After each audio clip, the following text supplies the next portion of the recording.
Assalamu alaikum wa rahmatullahi wa barakatuh.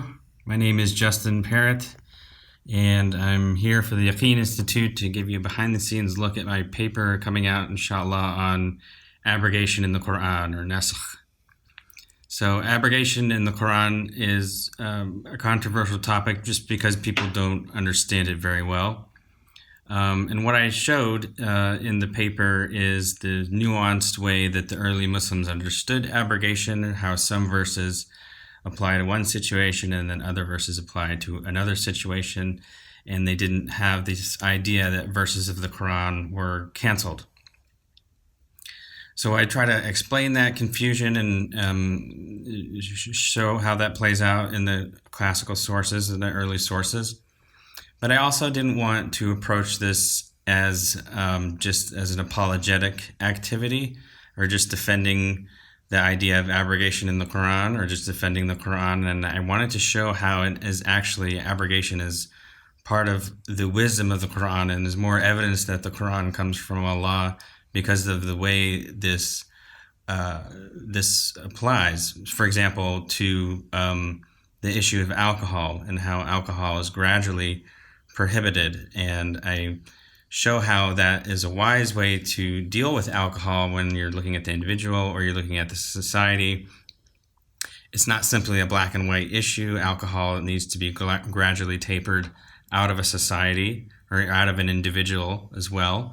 And so the way the Quran approaches alcohol, for example, is very wise, and that's more evidence that the Quran comes from the Creator. If it was just black and white rule, one black and white rule for all situations and all times and all circumstances, that would be evidence that it is human weakness that it's coming from. But because the Quran applies to all times and all places and all peoples and circumstances, and it has a verse to say about any situation that you come across, that's part of the wisdom of the Quran, and we can see that in the way that the early Muslims understood the concept of abrogation.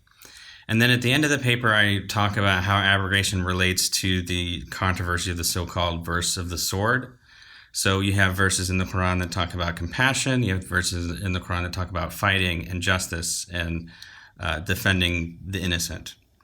So, Muslim scholars try to interpret these, and one of the ideas that's out there is that the fighting verses have canceled the peaceful verses. And so this is a favorite line of attack for people who are against Islam, is to say all the peaceful verses are canceled, and you can't trust any Muslim who cites the peaceful verses because they're just lying to you about how the Quran is really violent and all that kind of stuff. So I take up this argument, and I show that it's very weak, and it's a very implausible interpretation to think that the verses of fighting have canceled the verses of peace and compassion.